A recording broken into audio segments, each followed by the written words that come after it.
चला आज ऐकूया कोकणच्या अशाच एका गूढ आणि रहस्यमय गोष्टीबद्दल. ही गोष्ट आहे तिथल्या एका अनाकलनीय शक्तीची, गिऱ्हाची, जिची हाक ऐकली की अंगावर सरसरून काटा येतो.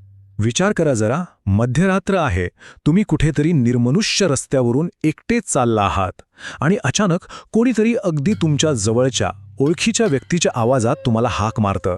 ही कल्पनाच किती भीतीदायक आहे नाही का? तर आजची आपली कथा ह्याच अस्वस्थ करणाऱ्या अनुभवाभोवती फिरते. तर ही गोष्ट घडते रत्नागिरी जिल्ह्यातल्या एका छोट्याशा गावात. पावसाळ्याचे दिवस होते माहितीये. तो धो धो कोसळणारा पाऊस आणि जवळून वाहणारी नदी तर अगदी खवळलेली, दुथडी भरून वाहतीये. आणि या सगळ्या आवाजातही एक वेगळीच अंगावर काटा आणणारी शांतता होती. तर या कथेचा जो नायक आहे त्याचं नाव विनायक. तसा तो मुलगा धाडसी, पण निसर्गाचं ते रूप बघून कोणाच्याही मनात थोडी धाकधूक होईलच. तर हा विनायक मित्राकडे जेवून त्या वादळी रात्री निघाला होता घरी परत. आणि हो, तो एकटाच होता. आता विचार करा त्या वातावरणाचा. पाऊस थोडा कमी झाला होता, पण बेडकांचा तो डराव डराव आवाज तो थांबतच नव्हता. आणि झाडांच्या पानांवरून टप टप असं पाणी गळत होतं. सगळं मिळून एक असं काहीसं गूढ, भीतीदायक वातावरण तयार झालं होतं. विनायक चालत चालत त्या खवळलेल्या नदीवरच्या छोट्या पुलाजवळ आला. सगळीकडे शांतता होती आणि बरोबर त्याच क्षणी मागून त्याला कुणीतरी त्याच्या नावाने हाक मारली. आवाज अगदी स्पष्ट होता आणि तो ऐकून विनायकच्या काळजात एकदम धस्स झालं. कारण तो आवाज होता त्याच्या लहानपणीच्या मित्राचा, गण्याचा. पण गण्या तर शहरात असतो. तो इथे यावेळी या वादळात कसं शक्य आहे?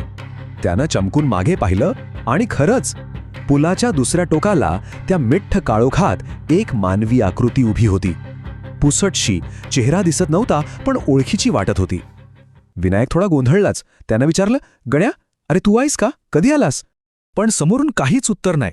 शांतता. त्या आकृतीने फक्त हाताने एक इशारा केला, नदीच्या त्या खवळलेल्या पाण्याकडे येण्यासाठी. आणि इथूनच खरा खेळ सुरू झाला. एक जीवघेणा खेळ. हे सगळं इतकं विचित्र होतं. विनायक जसा जसा पुढे जात होता तशी तशी ती आकृती मागे सरकत होती. जणू काही त्याला मुद्दाम ओढत नेत होती. नदीच्या अगदी जवळ, त्या चिखलाच्या निसरड्या काठावर. आणि मग ती आकृती स्वतः कमरे इतक्या पाण्यात उतरली. आणि पुन्हा तोच आवाज आला, पण आता तो जास्त जवळून, जास्त मोहक वाटत होता. तो आवाज जणू काही विनायकला खेचतच होता त्या थंड, काळोख्या पाण्यात. विनायक पूर्णपणे गुंग झाला होता त्या आवाजाच्या जादूमध्ये. तो पाण्यात पाय टाकणार, फक्त एक पाऊल टाकायचं बाकी होतं. पण थांबा, अगदी त्याच क्षणी विनायकच्या डोक्यात जशी काही वीज कडाडली. त्याला अचानक आठवलं त्याच्या आजोबांनी लहानपणी सांगितलेले काहीतरी, एक इशारा जो तो जवळजवळ विसरूनच गेला होता. आणि ते शब्द होते, गिरहा नेहमी माणसाला आपल्या माणसाच्या आवाजातच हाक मारतो. त्याला आठवलं, आजोबा नेहमी सांगायचे की गिरहा ही पाण्यात राहणारी एक वाईट शक्ती आहे. ती ओळखीच्या आवाजात भुलवते आणि माणसाला पाण्यात ओढून नेते.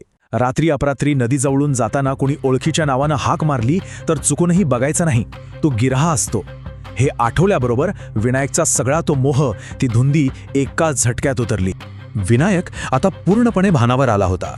त्याला कळलं होतं की काहीतरी भयंकर चुकीचं घडतंय. त्यानं थरथरत्या हातांनी खिशातून टॉर्च काढला आणि समोरच्या त्या आकृतीवर मारला.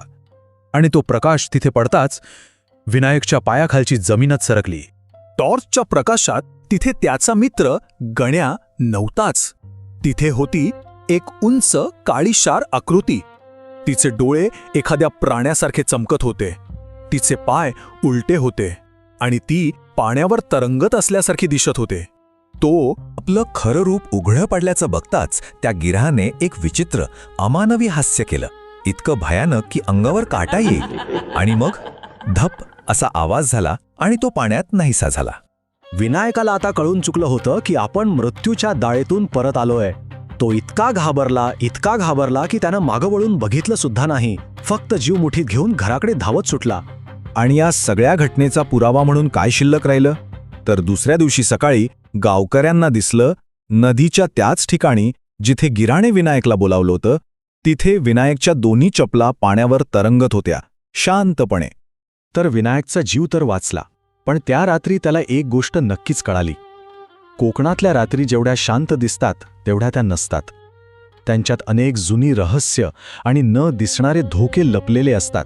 आता ही गोष्ट ऐकल्यावर मनात एक प्रश्न येतोच, नाही का? की अशा अजून कितीतरी कथा, कितीतरी गूढ गोष्टी कोकणच्या त्या रात्रींनी आपल्यात दडवून ठेवल्या असतील. विचार करण्यासारखी गोष्ट आहे ही.